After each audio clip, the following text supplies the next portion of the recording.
Welcome to வேதிகை. இந்த கரிநாள்ங்கிற பற்றிலா அப்படின்னா கரிநாள்ங்கிறது என்ன? பொங்கல் முதல்ல இந்த 3 நாள் வரிசையாக வரும். 13, 14, 15 அந்த தேதியில் ஒரு தை மாதத்தில். இது ஒரு திதியை வச்சோ நட்சத்திரத்தை வச்சோ இது கணக்கிடப்படுவதில்லை. இந்த கரிநாள் அப்படின்னா கரிநாள்ங்கிறது என்ன அப்படின்னா சூரியனின் தீட்சண்யம் அதிகமாக இருக்கின்ற நாள் தான் கரிநாள். ஓகேயா? அதோட பவர் ரொம்ப வீரியமாக இருக்கும். அதாவது அன்றைய தேதியில் சூரிய கதிர்களின் தாக்கம் இருக்குது பார்த்திங்களா, அது பொதுவாக அந்த மாதத்தில் இருக்க வேண்டிய சராசரியை விட அதிகமாக இருக்கும். அதுதான் கரிநாள். நமது முன்னோர்கள் ஆண்டாண்டு காலமாக ஏற்கனவே இதெல்லாம் ஆராய்ந்து முடிவு செய்து வைத்திருக்கும் ஒரு சமாச்சாரம் இந்த சமாச்சாரம். இது மாறுபடாது. அதே தேதி தமிழ் மாதங்களின் அடிப்படையில் இந்த நாட்களை குறித்து வைத்திருக்கிறார்கள், துல்லியமாக கணக்கிட்டு வைத்திருக்கிறார்கள். அஷ்டமி, நவமி, பரணி, கிருத்திகை இப்படி போன்ற நட்சத்திரம் இதெல்லாம் கிடையாது. இதுக்கு அவளே இதை பார்த்துட்டு இந்த மாதத்தில் இன்றைக்கி சூரியனோட கதிர்கள் ஜாஸ்தியாக இருக்கும், அந்த கரிநாள்னு அவளே உத்தேசமாக முக்கியமாக துல்லியமாக கணக்கெடுத்து வச்சுருக்காங்க நம்முடைய முன்னோர்கள். சரியா? இது நிறைய பேருக்கு தெரியாது. எனக்கே ரொம்ப ஆச்சரியமாக இருந்தது. கரிநாளுங்கிறனால என்ன கரிநாளா அப்படின்னா சூரியன் இந்த கருப்பாயிடுமா மேகங்கள்லாம், அப்படி தான் நான் நினச்சிட்டு இருந்தேன். ஆனால் இது கரிநாளுங்கிறது சூரியனோட தீட்சண்ய பார்வை இது. சரியா?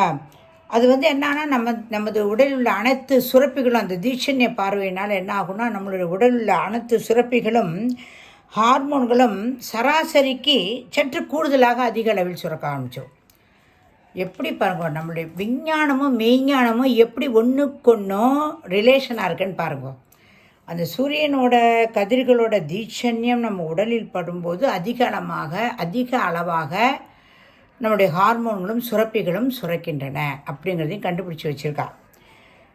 ஆனால் இந்த கரிநாட்கள் மாறவே மாறாது. எனவே சுப நிகழ்ச்சிகளை இதெல்லாம் தவிர்ப்பது தான் நல்லது. இதில் எளிதில் உணர்ச்சி வசப்பட்டுருவா, ஆராயாமல் முடிவெடுத்துருவாங்க இந்த நாள்லாம். அதனால தான் அந்த மாதிரி வாய்ப்பெல்லாம் இருக்குங்கிறதுனால தான் இதை இந்த நாட்களில் கொஞ்சம் கரிநாள்னு ஒதுக்கி வச்சுருக்காங்க. சரியா? கரிநாட்களில் சுப காரியங்கள் செய்வதை தவிர்த்து வைத்திருக்கிறார்கள். ஏன்னா அந்த நேரத்தில் நல்லா நம்மளுடைய மூளை வேலை செய்யாது, ஒழுங்கான வேலை செய்யாது. அதனால் அதை அப்படியே நகர்த்தி வச்சுட்டாங்க. இது வானியல் ரீதியாகவும் அறிவியல் பூர்வமாகவும் ஆராய்ந்து நிர்ணயம் செய்யப்பட்ட ஒரு பதிவாகும் இது. சரியா? முன்னோர்களே பதிவு பண்ணி வச்சுருக்கா. நம்ம இப்போ பதிவு பண்ணல, முன்னோர்களே பதிவு பண்ணி வச்சுட்டா.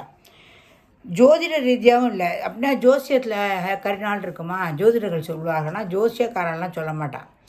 முன்னோர்கள் அறிவியல் ரீதியாகவும் வானவியல் ரீதியாகவும் கணக்கிட்டு இதை வச்சுருக்கா. சரி, இப்போ சித்திரை மாதம், இப்போ வரப்போகிற சித்திரை மாதம் 6ஆம் தேதி 15ஆம் தேதி கரிநாள். இப்போ பங்குனி நடந்துட்டுருக்கு இல்லையா?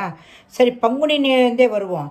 இந்த பங்குனி மாதம் 6ஆம் தேதி 15ஆம் தேதி 19ஆம் தேதி கரிநாள். பங்குனிக்கு அப்புறம் என்ன? சித்திரை. அதான வருஷம் ஆரம்பம். அதில் 6ஆம் தேதியும் தமிழ் மாதத்து நாள் சொல்கிறேன், இங்கிலீஷில் சொல்ல, கேலண்டர் டேட் சொல்ல, தமிழ் கேலண்டர் படி 6ஆம் தேதியும் 15ஆம் தேதி கரிநாள். வைகாசி மாதம் எடுத்துட்டால் 7, 16, 17 கரிநாள். ஆனி மாதம் 1, 6, ஆடி மாதம் 2, 10, 20 கரிநாள். ஆவணி மாதம் 2, 9, 28 கரிநாள். புரட்டாசி மாதம் எடுத்துட்டா 16, 29 கரிநாள். ஐப்பசி மாதம் எடுத்துட்டா 6, 20 கரிநாள். கார்த்திகை மாதம் எடுத்துட்டா 1, 10, 17 கரிநாள். மார்கழி மாதம் எடுத்துட்டா 6, 9, 11 கரிநாள். இந்த தை மாதம் எடுத்துட்டா 1ஆம் தேதி தை 1 கரிநாள், 2 கரிநாள், 3 கரிநாள், 11ஆம் தேதி கரிநாள், 17ஆம் தேதி கரிநாள். இப்படி 5 இருக்குது அதில் தை மாதத்தில். மாசி மாதம் எடுத்துட்டா 15, 16, 17 கரிநாள். இதெல்லாம் நீங்கள் குறித்து வச்சுக்கோங்க டேட்லாம். இந்த நாளில் சுப காரியங்களாம் பண்ணக்கூடாதுங்கிறத தெரிஞ்சு வச்சுக்கோங்க. இந்த பதிவு உங்களுக்கு ரொம்ப உபயோகமான பதிவு நம்புகிறேன். நன்றி, வணக்கம், பை.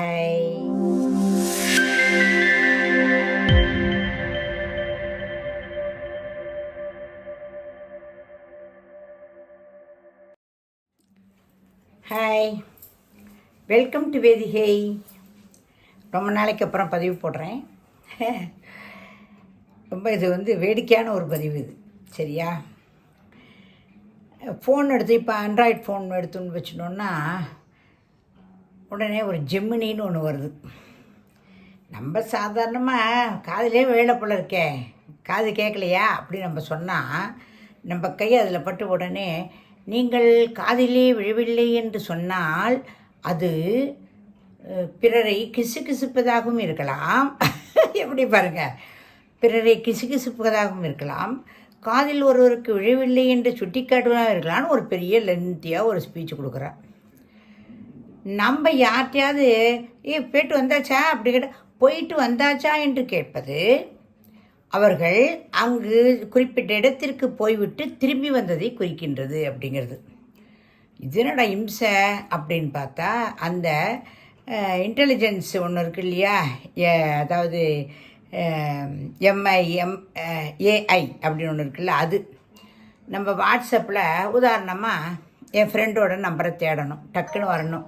இப்போ ஒரு எலக்ட்ரீஷியன் இருக்கார், அவர் பேரை கூப்பிடணும். இது மாதிரிலாம் இது பண்ணால் உடனே நம்ம போடுவோம் இல்லையா, சர்ச் கொடுப்போம் இல்லையா, அதில் போட்டால் இது டொக்குன்னு வந்து உட்காந்துக்கிறது. நீங்கள் கூறுவது கிரிஜா என்று கூறுவது, கிரிஜா என்பவர் டீச்சரா இல்லை சமூக சேவகியா, நீங்கள் யாரை குறிக்கிறீர்கள் அப்படிங்கும்.